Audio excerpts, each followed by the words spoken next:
Hi, good evening, everyone. My name is Marbella Muro. I'm the Director of Artistic Programs and Education at Self-Help Graphics.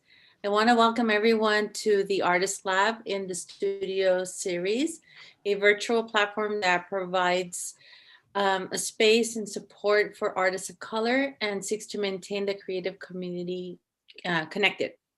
I want to begin by acknowledging that Self-Help Graphics resides in the Apachangna, currently known as the Los Angeles neighborhood of Boyle Heights, where the original peoples of this territory, the Tangwa, Chumash, and Tataviam, were first displaced.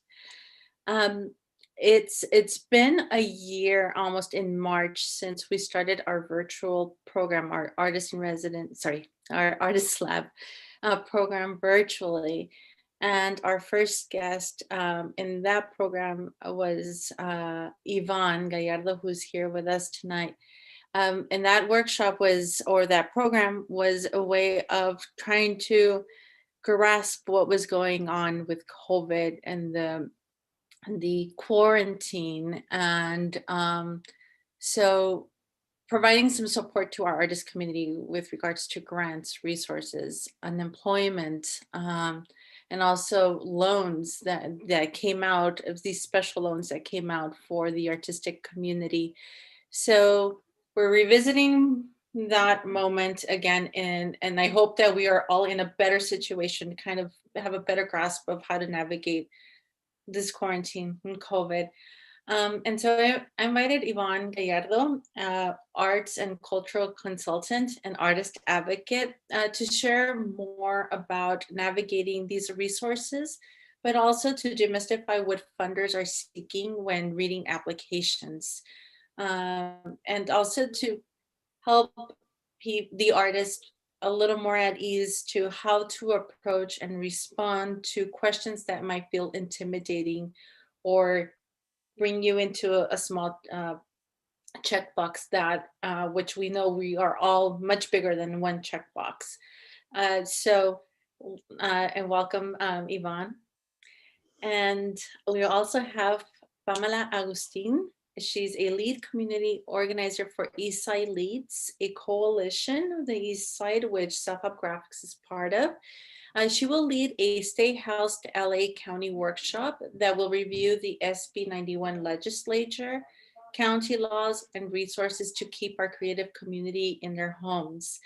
And I want to encourage everyone in the audience to post your questions on the chat box of the YouTube, and we're going to read them and share them with either Yvonne or with Pam, just as they come along. Please take advantage of this opportunity. Ask your questions. As they say, no questions is too dumb. You know, especially also with the ever-changing, constantly changing laws of the renters' rights, both at the state level, county level, and city level. And you know, as I met with Pam last week, you know, she had said like just that day, new laws went into place, and I'm sure even next week it'll happen the same. But I think that uh, I think even within the county or federal level, there's a much more stability within what to do next. And so I hope that tonight will provide some more assurance and confidence in moving forward in whatever direction that each of you need. So with that, we're going to begin with Yvonne. Thank you, Marvea. Thank you, Self-Help Graphics and Art, for the invitation back. I just have been in, like many of you, what feels like a time warp, because it's hard to believe that we are approaching a year of being in this crisis and its many iterations. One of which is how areas of inequities in our communities have been really revealed, and the arts and culture field is no exception. One of the things that is different about the arts and culture field around issues of equity, and for those of you who may not be familiar with, you may hear equity and a lot or see it in a lot of grant guidelines or applications or just in posts. Plainly speaking, equity is a strategy or a series of strategies that get us to a place of equality. In the arts and culture field, when we talk about cultural equity, it is the ability for all people to produce, present, perform, create policy that impacts art, expression, arts and culture, all of that. And so those pieces of equity that lead to that ultimate goal is really what comprises the idea that we need to meet people where they are, wherever that may be, identify the need, and then create the resources or the support that meets that need with that person where they're at. That's a simple, plain speak kind of concept of equity. That being said, we hear about inequities, and again, coming back to the arts and culture field, we've known for a while, we've been talking about this for a while, about the inequities that exist for artists of color. Some use the term BIPOC. I don't, but much respect to those who do. And not only the individual relationship, right, the individual artist relationship to whatever their inequities experiences might be, but also the systems in which an artist works, and then the larger society, right? There's multiple aspects, entry points, identifiers of how an artist sees themselves as a creator, a community engaged practitioner, a small business. There are many ways to define what being an artist is. And what we have seen time and time again are the inequities associated with all of those different identities and relationships to society. So the reason why I'm talking about equity as we talk about funding is because we are in a time where, when we started in March of 2020, there was a very quick reactive series of grant funds and relief funds that were created for artists pretty quickly, and in ways that sometimes did not speak to equity practices. They sort of defaulted back to equality, like, let's just give everyone the same thing, right? The same amount of money, not unlike our government. And that it didn't really address equity. It didn't really address that some artists are, more challenged than others. Some artists have greater access to information than others. But I know that funders were just trying to get something out. So, but what has happened in the funding world is, as of July, a lot of funders have kind of taken a pause on this relief funding. Now, based on my conversations with artists and also with the gig economy workers that are in my life, their need has not gotten any better, right? The need has not been better met since July. In fact, it's become more stressful, more mysterious, more unpredictable about where streams of support and relief can come from.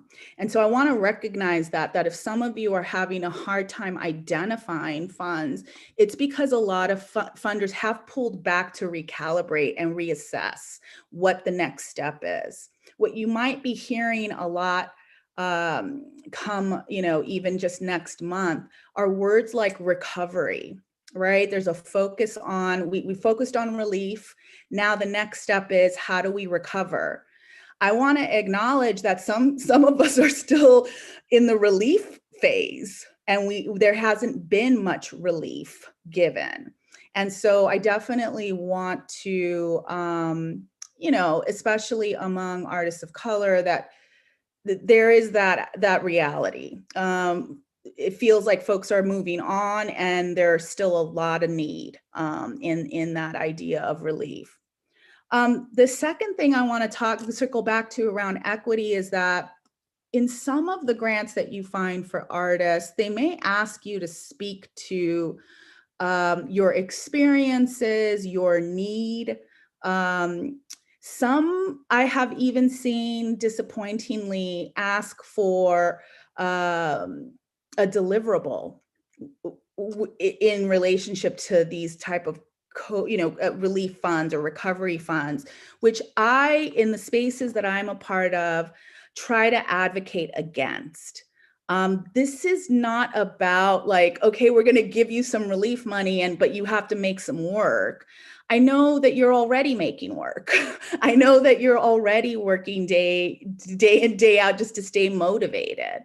So know that the majority of funders are not expecting anything back for some of these grant opportunities that are related to COVID relief, and some are. So just be aware of that. But know that those of us who have conversations with these decision makers are trying to advocate for no return, no transactional kind of grant making.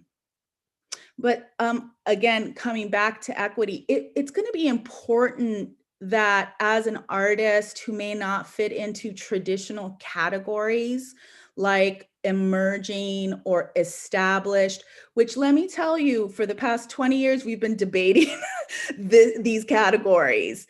And acknowledging that larger institutions, including art schools, museums, they use these categories, and it's trickled into funding guidelines and requirements. That is being revisited also, but that may take a little longer to change as they reimagine what kind of experience artists are having, especially when it comes to artists of color who already have been challenged with barriers, historically, barriers to access, barriers to opportunities, barriers to funding. An artist may have been working for 20 years, but maybe they've just gotten their first museum show, or any one of those types of scenarios can exist that really is counter to what is being asked for or required. Number one, do not feel bad. Like, do not, this is about structures and systems and institutions that oftentimes are not in your life at all. And they're learning also. They are learning right alongside how this whole arts and culture field is moving. And so the first recommendation I would make with something like, am I an emerging artist or an established artist? One thing is, we have an opportunity in this moment of heightened awareness around issues related to justice, around issues related to equity, inequities, all of these conversations we've been having, to stand in your truth. You may say, it was hard for me to pick which phase I'm in because this has been my path. It's important to challenge even a funder's question about which category you fit into with those types of examples that I gave, where many artists of color are already starting many years back, despite having been working for many years, because of access, inclusion, and equity issues. This is the time to blow that horn. Funders are listening, especially program officers. So I won't go into much detail because I really want to listen also to what your situation, what you're encountering, and try to help answer some very specific questions. But I want to let you know that oftentimes if you don't know, in the funding world, let's take a foundation, for example, there are program officers and then there's leadership. And oftentimes program officers need to make the case for substantive changes that impact grant guidelines, grant making, and alignment, greater alignment with the reality of our field. And so when you are able to speak your truth, tell your story to a program officer and express your feeling that I don't fit into either of these categories, you're helping advance their work as well. And they're going to help you to answer that question in the most optimal way that will get you through that door and get you that grant. So don't be afraid, number one, to stand in your alternative path, your challenges, not that you're a challenge case, but just be real about, what type of access and inclusion you've experienced historically in your career, or what alternative paths. You could have started off in a completely different line of work because you didn't feel you had a choice economically. And then you picked up your art, right? You picked up your art in your 40s or whatever it might be. Don't be shy in sharing your story, especially with funders, because they are listening and they want to learn and they want help to make the case to those that they report to so that change can happen within. That kind of context I wanted to share before we jumped into questioning, and I'm happy to expand on that. But in terms of opportunities, I would definitely reference the shared document that I believe Matvea had put together, Self-Help Graphics and Art has put together. I also added an additional resource that comes from Fractured Atlas at the bottom of that list. You'll find it. That is specific to artists of color. So these are funds and grants that are made specifically to artists of color from various foundations and funding initiatives. So with that, I want to start with questions, if that's where we're at now.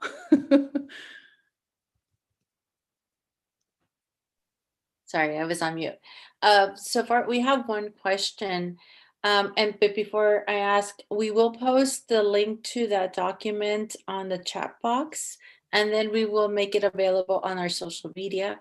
But the question is from Lisa. As someone who is new to the arts and struggles a lot with identifying as an artist, even as an emerging artist, because I am still so new, when is it the right time to begin to apply to grants? That's a great question.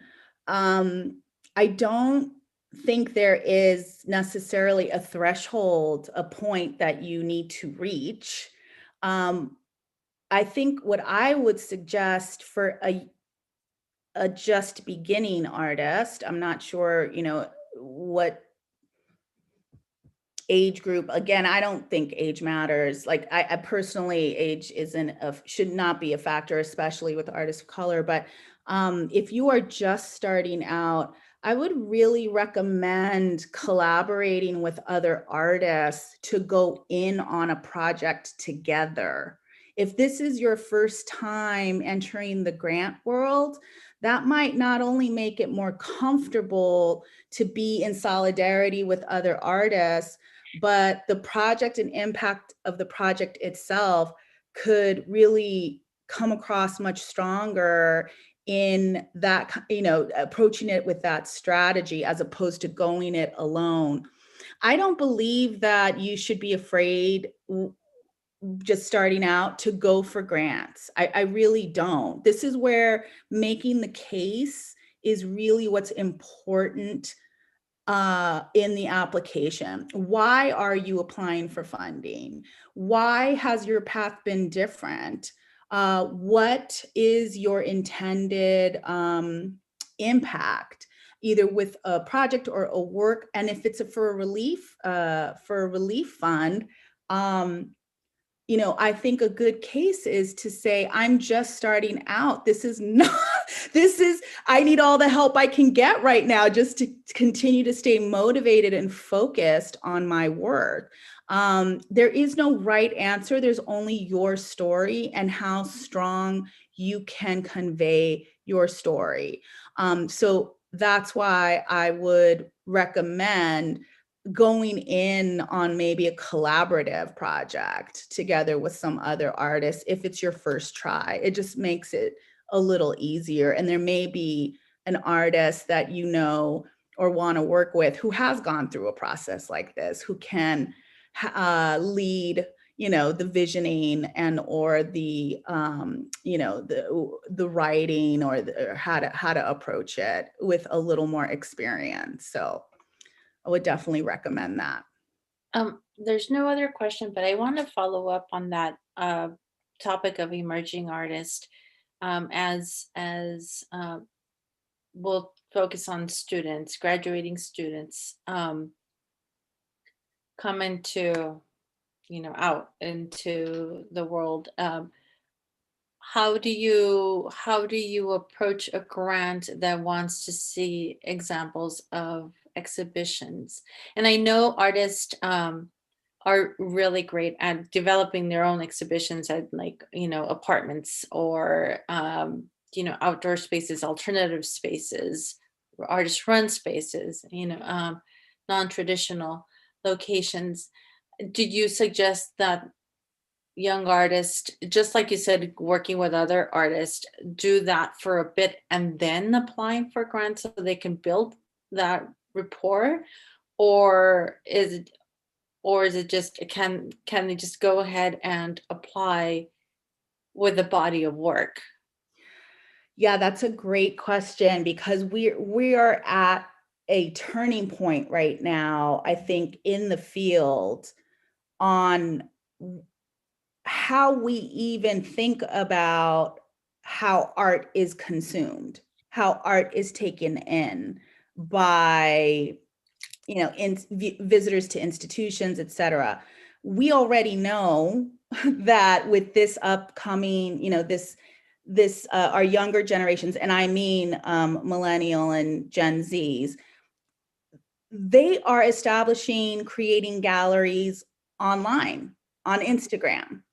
More, some of the panels that I've recently been on, I have seen that put forth where this is where this is my website, which is the Instagram page.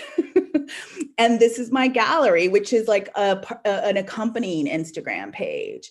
I think that is completely valid to explore for yourself and explore some of those more traditional pathways to showing in galleries or institutions or alternative artist collective spaces, you know, when that picks up again. But I think those of you who have not shown in that more traditional way, I think this timing could not be more perfect, right? Because nobody that, you know, we're still limited in terms of shows, opening, exhibitions.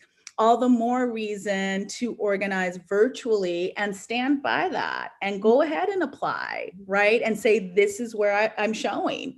This is how I'm showing. This is going to be how Californians, at least, experience art in the future. So I think you should feel confident in saying, I may not have institutional experience, but here is where I am sharing and engaging people with my art. Yeah. And I wanted to bring up the question I had shared with you in a conversation about one of the questions from the California Art Council with regards to your work in relation to community and how you've engaged with community or how community engages with your work.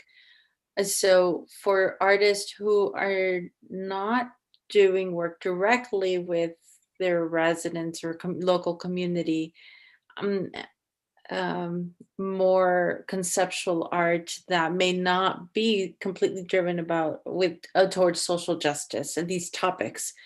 How do I would imagine that would discourage or not know how they would be able to answer that question. What do you suggest? Yeah, I mean, I've had a lot of conversations with artists, established artists who had, a very thriving career in, the early 2000s, like, in a certain time period. And when the shift in funding and focus moved to categorizing or I would say advancing art and social justice Mhm, themes, mhm, they felt lost. They felt unsupported. They felt unseen, undervalued. They felt like they needed to change their work. And I would say to that question about how have you worked in community, really speak to, I think, in these issues of equity relate to this question. mhm, For many artists of color, the lack of choice around discipline or genre or expression has been somewhat it's pigeonholed artists, it has tokenized artists. I think it's important to speak to that in that question. If you are a studio-based artist, if you are an abstract artist, if you are more highly conceptual versus illustrative representational, and I would say that to be true on the opposite end too of yeah. artists who work in in a genre that's more representational, illustrative, portraiture. Mhm, These are categories, genres, and disciplines that change by the whim of the funding and arts community. I think it's important to speak to that and to speak to the importance of choice as liberation for artists who have been historically, um, you know, limited, excluded, underfunded. And to say that, there are other ways that you are in community. You're in community with artists, maybe. You're in community, you've been in community, and your art is a space of meditation or thought, or that allows you to process, right, mhm, what you've experienced in community. It can be whatever your story is, but it's the importance of, don't make me be something I'm not. Allow me to have agency as an artist who is seen oftentimes only through a certain genre or lens, and really make that case and stand by it if that is what your truth is. mhm, mhm. Well, just one more time, I'm going to encourage people to post questions for Yvonne. Um, and if you don't have a question for right now, but maybe it comes up, just please post it and we will forward it to her and we'll respond to you. Um, so with that, Yvonne, I think that's it. Any last notes or for the artist? I want to also say that I see a lot of artists that I'm inspired by doing multiple things that aren't necessarily producing art, right? An object, but they are advocating. They are, right, being in community. They are speaking to injustices. They are using their platforms. Whether it's what I mean by platforms is your friends, right? Your communities. Um, this is important work too. And so I think that's an important point to make as you're thinking about what to write.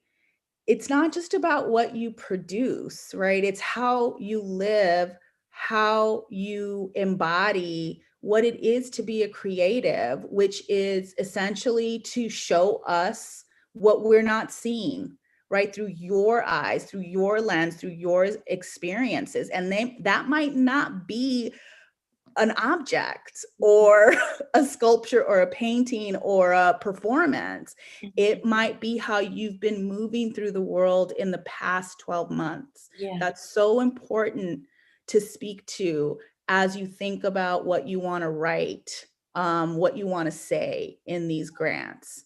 And that is just as valid. That is more, I think, in these last several months, we've seen the leadership of artists and how it can really galvanize and lead within other sectors and other movements. And that is work that's valuable and that is impactful, regardless if it results in an exhibition or an object or a performance. So I really want to encourage folks to not to dismiss that as, you know, or think about it as irrelevant. It's all relevant. And I think Pam's going to talk about, right, like a different sector and their work, but how it intersects artists and creative. So don't be afraid to speak to that power of just navigating life in the past 12 months. That's just as valuable, in my opinion. Thank you, Yvonne. Thank you. Pam, is if you can share with us what new information has come through for tenant rights. I mean, it's constantly changing, and it's constantly changing, and I myself, who work very close with Natalie, who is our staff member, SSG staff member, who works closely with you. I mean, she's constantly informing me, but it's still so much content and so much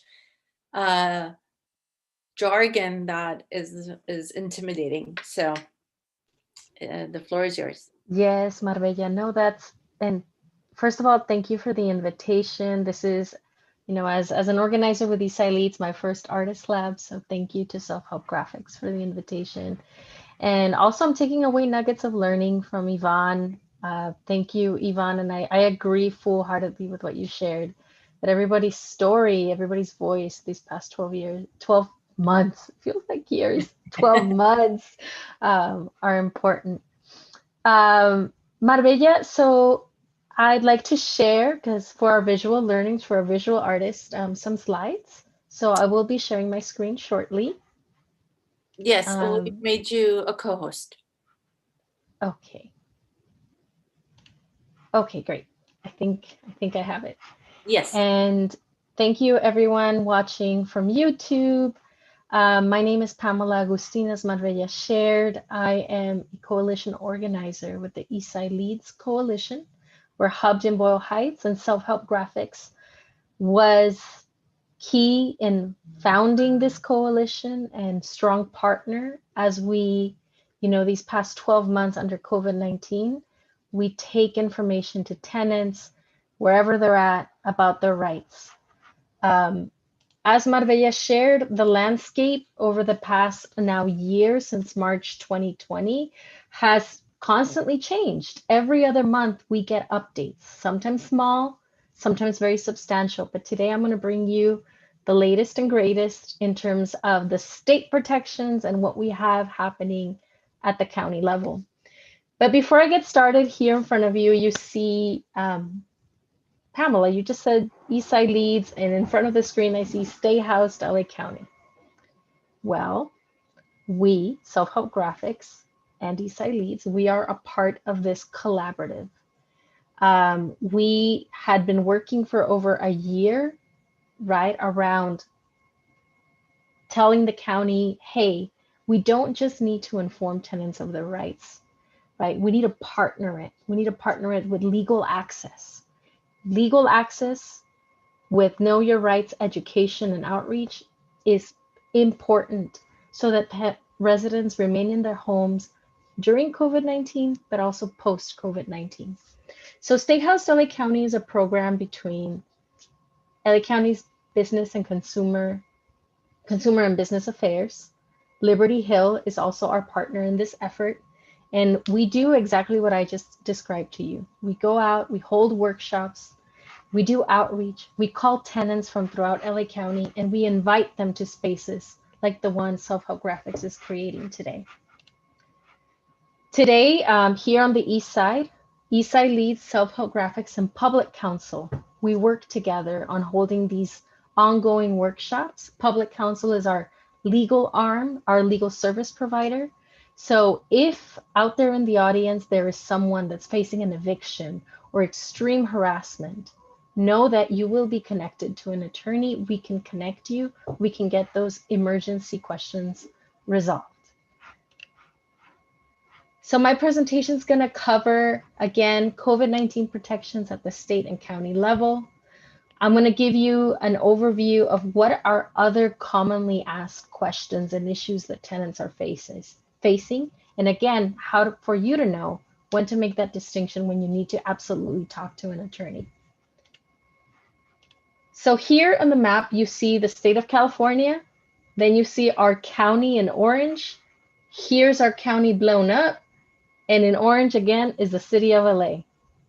If this image makes you question, oh my gosh, what is this? That's because, oh my gosh, all of these bodies have protections in place that may impact you as a tenant. At the state level, we had AB 3088. Now it's been changed and it's Senate Bill 91. We have the county emergency tenant protections. And then within LA County, there are 88 cities. 40 of those 88 cities have their own individual tenant protections.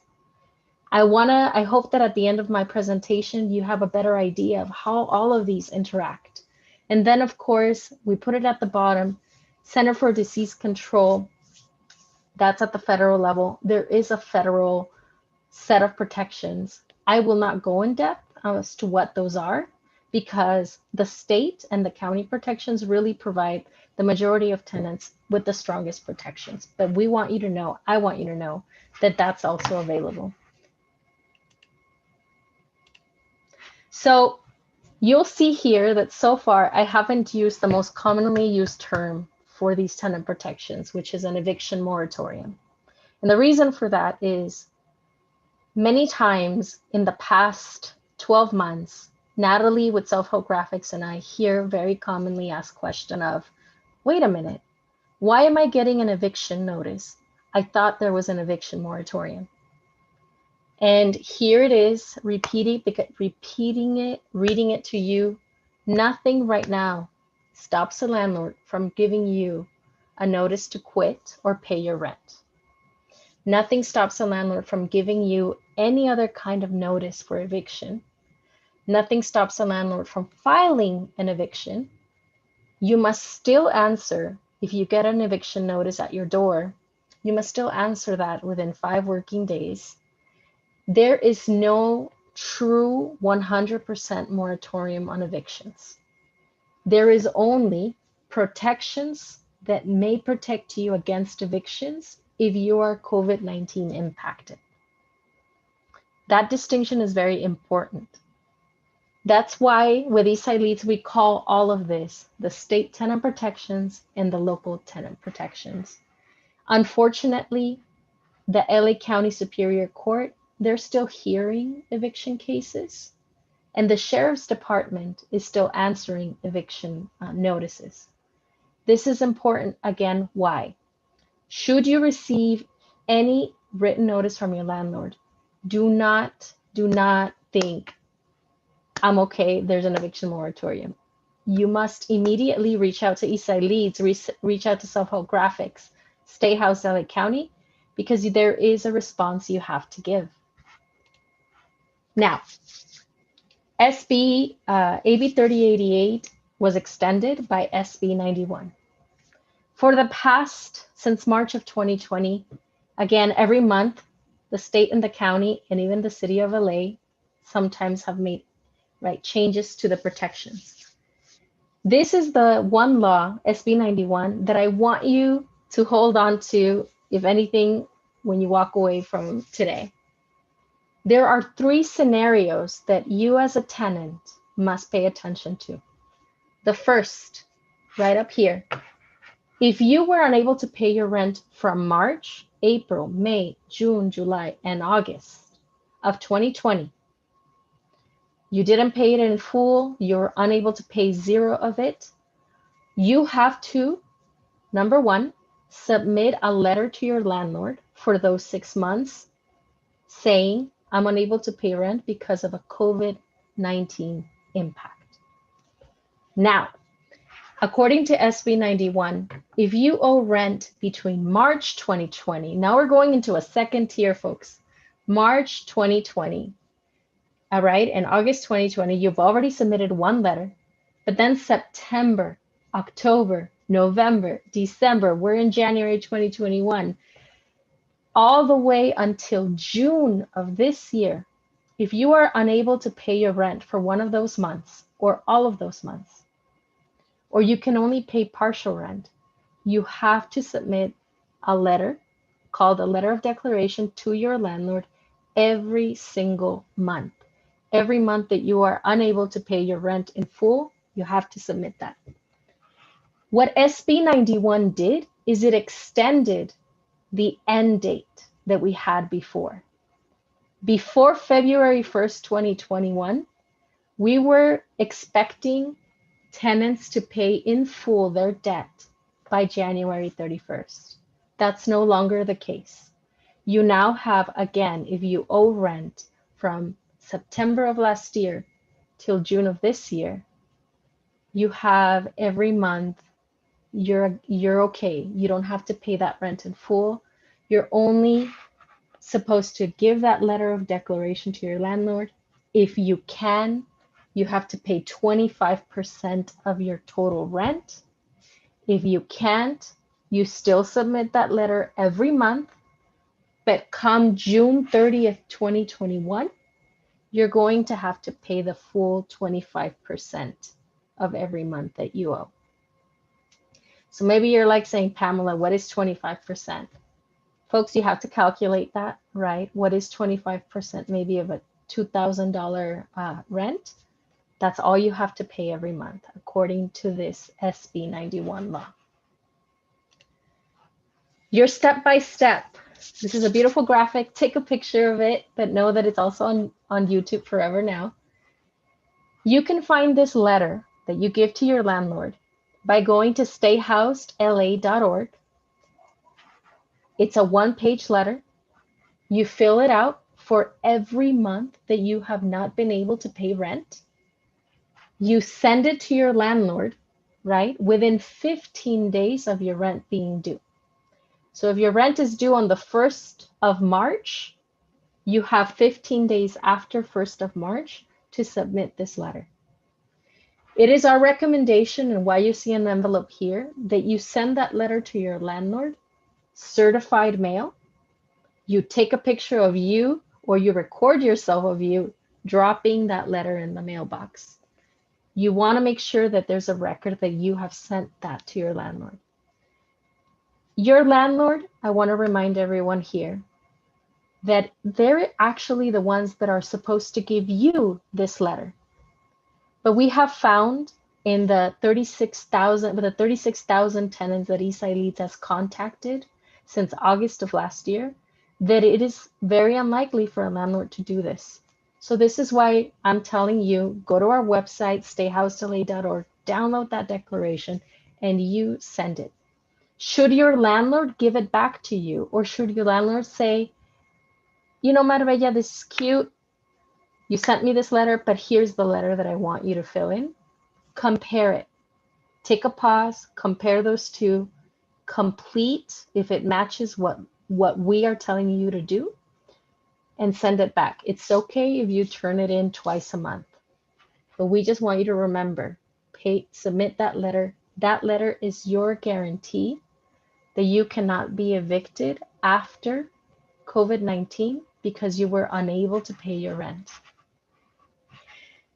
Then the SB 91 does something else.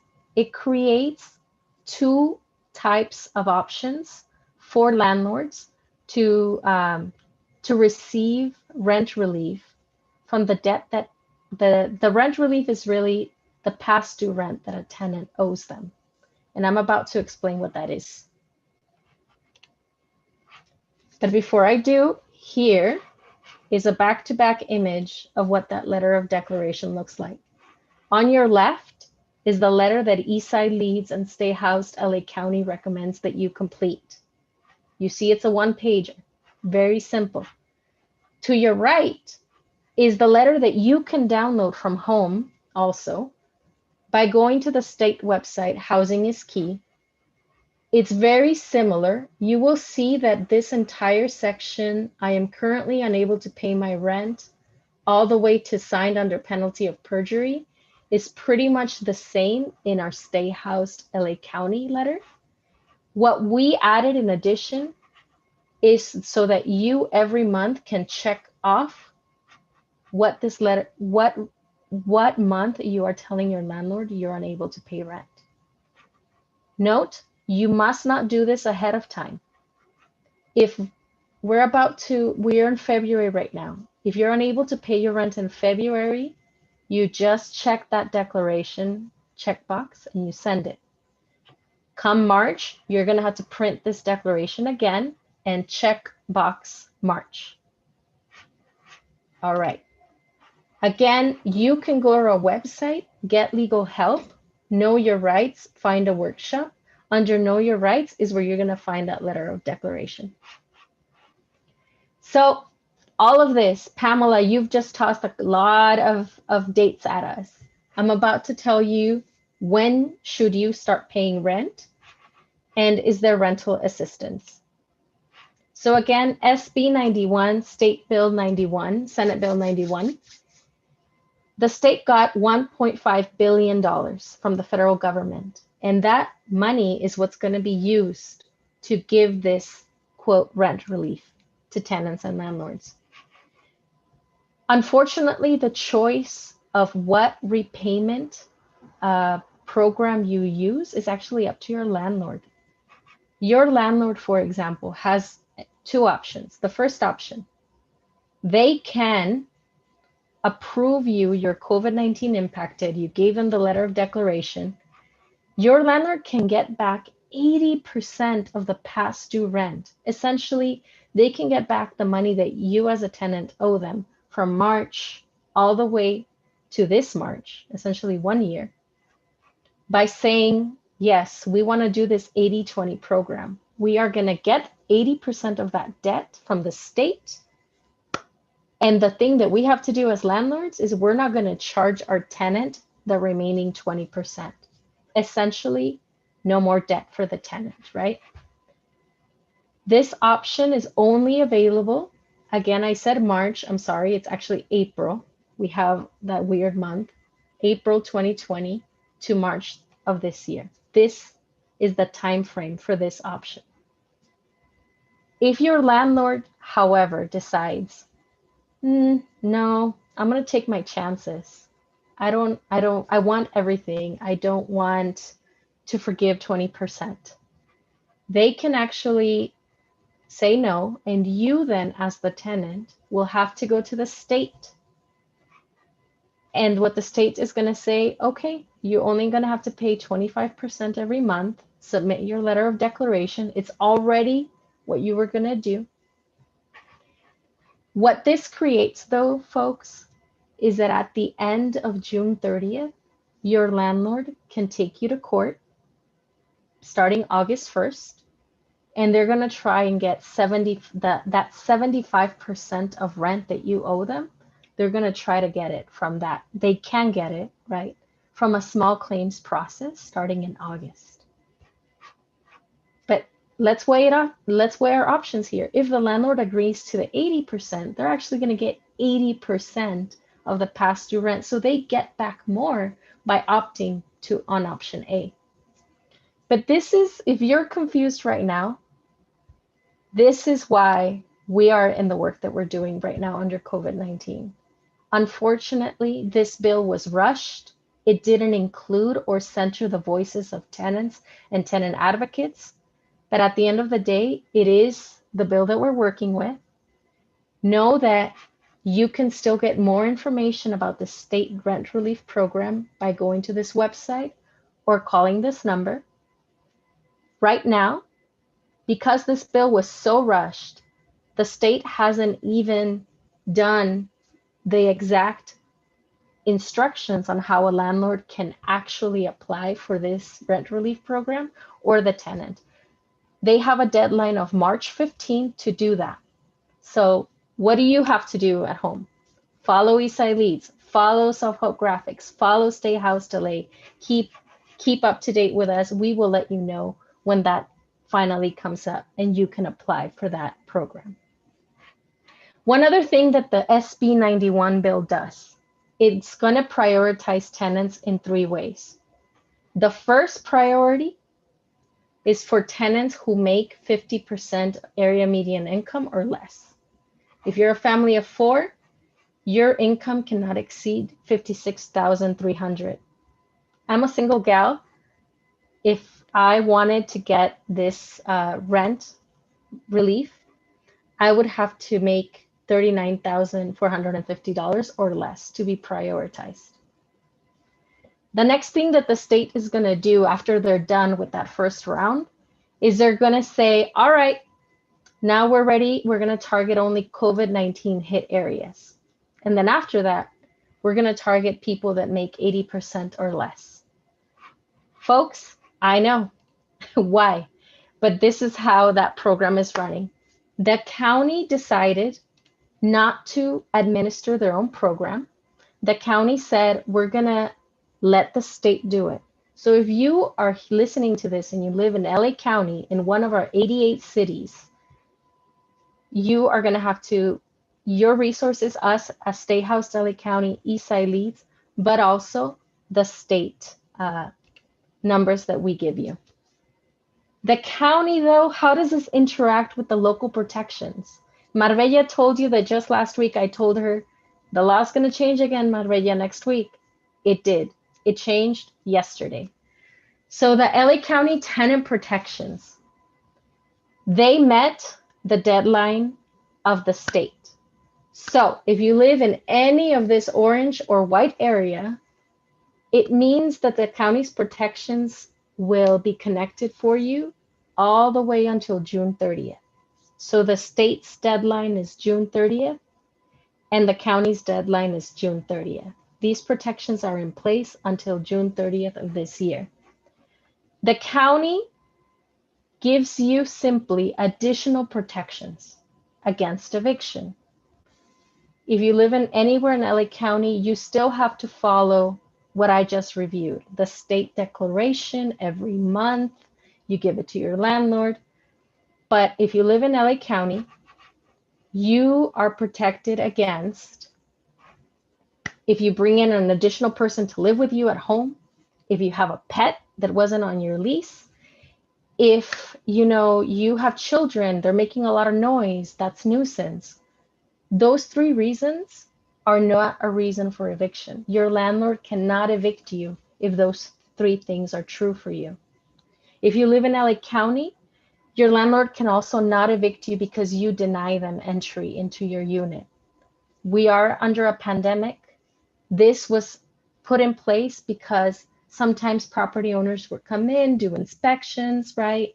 Legally, they're supposed to give you the tenant 24 hours notice.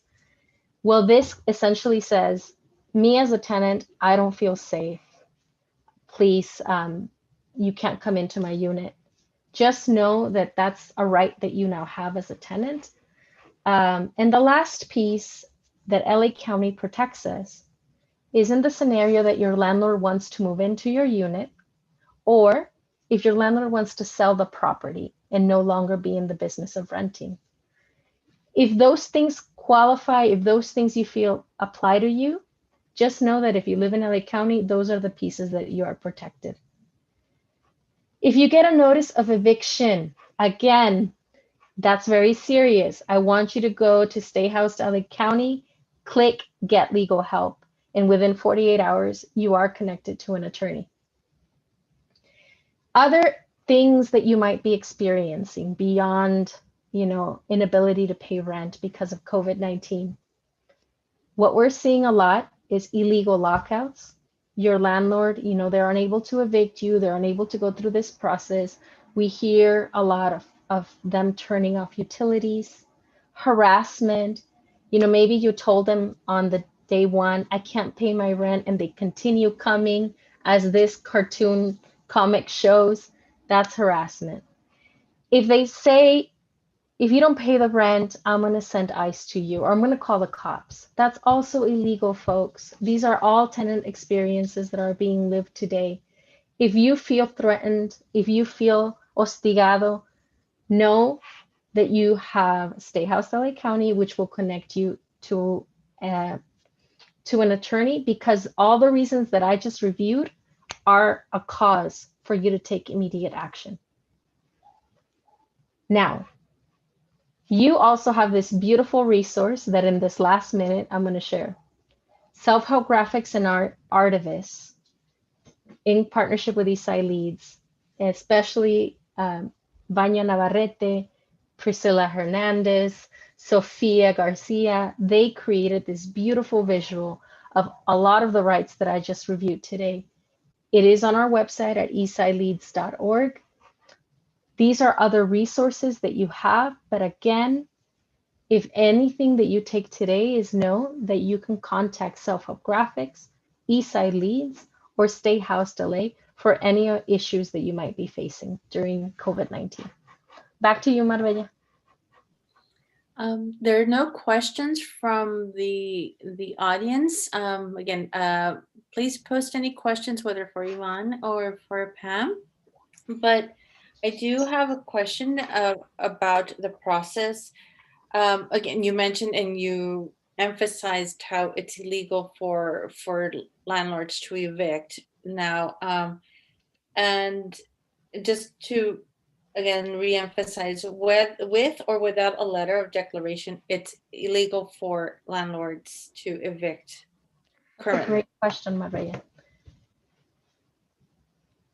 A tenant must always submit a letter of declaration to their landlord. But it is the landlord's job to also provide that letter of declaration to their tenant. Mm-hmm. If the tenant does not get that by the time the rent is due, that declaration from their landlord, they can print this out and give it to that landlord within 15 days. In fact, if that landlord doesn't do it, that's actually a stronger case for the tenant once August 1st comes around, and maybe that's when the landlord's going to try to collect the past due rent. The judge might say, oh, the landlord never provided you with a letter of declaration. That's in your favor, actually. But we are not here to say, leave that responsibility al aire. Mm-hmm. To every tenant listening to us right now, just know that you can print it out and submit it. And if your landlord, Marbella, if the landlord still gives it, that's okay. Let's repeat the work. Yeah. We're going to do that declaration twice a month then. So the summer comes along, June 30th comes, and whether you have a more empathetic landlord that will participate in that 80-20 program, or not, are you hearing of any other policies being developed to address June 30th and after? Yes. One thing that I have learned personally during this past year under the pandemic is that the laws are ever changing. And just in a way, Yvonne, like Yvonne shared, right? As funders are learning, so are elected officials and policy and even activists. Right now, SB 91 is what we have in place. It is not a perfect law. What we under Eastside LEADS are advocating for is fully forgive the past due rents and allow small landlords 4 units or less, right, to get mortgage relief. Mhm. Why? Because we want to prevent another 2008. That conversation of supporting small property owners and also the most impacted tenants is a conversation that's also at the federal level by Representative Omar, who has brought a similar bill at that level. A lot is moving. Stronger anti-harassment laws are being pushed, right? Forgiving past due rent, but also a true eviction moratorium. We are now exactly a year later, and there, we don't have full vaccination. These are all the conversations that are ongoing. And the policies include, yes, forgive rents, forgive mortgages, anti-harassment laws, so much. And I just encourage anybody that wants to get involved to join. There are more workshops. And in every workshop that Housed LA hosts, we also talk about other policy opportunities. Mhm. So in the end, for both, to conclude the program, I think that what I take from both Yvonne and from you, Pam, is through either calling in to your local legislation or council people, or in your responses to your grants, informing of your needs so that these policies or grant applications continue evolving for the equity that Yvonne so highly talked about. So again, we have to be active participants in guiding the structure of these policies or grant applications. So I want to thank both of you, Pam and Yvonne, for your time and your expertise and wisdom. We all need it, and I've learned so much more today, and again, and we'll continue learning even more. We'll have you back again, I'm sure. Many new things will come. We learn more things in the fall. I want to remind the viewers that this program is recorded and will be available on SHGTV YouTube. I encourage you to share with friends and with other peers who may benefit from either one or both of the panelist information. I also want to take this opportunity to invite everyone to participate in our upcoming Printmaking Summit. It's a 3-day educational program for printmakers, printmaking enthusiasts, or just people curious about the field. It'll be 3 days. We will be highlighting printmaking collectives, leading demonstrations, and also creating roundtables, or in this case, break rooms that will bring different artists together with different prompts. And the point is for people to connect with one another. You can see all of that information on our website at selfhelpgraphics.com. Registration is available already. The general admission is $15 for the 3 days. And the student admission is $10 again for the 3 days. As part of the Print Summit, our following Artist Lab will be part of the Print Summit. We'll highlight the Consejo Gráfico Nacional, which Self-Help Graphics is part of, is a nationwide group of studios or talleres founded and run by Latina, Latinx, Chicanx talleres. And so it'll be a really exciting, and they're an amazing group of people that with a lot of stories. Again, and on the list here, on the chat list, is the PDF file with the artist resources that Yvonne mentioned, and as well as the tenant rights zine that our archivist created with all of the resources and rights and directory to access support for these issues. I want to take the opportunity again to ask you for financial support, donations to continue offering these programs to you, and continue our general programs, educational and artist programs. Again, once again, thank you so much for joining us today, and buenas noches. Buenas noches. Thank you for having us, Marvea and Self-Help Graphics and Art. Appreciate the work that is ongoing for us. Thank you. Definitely.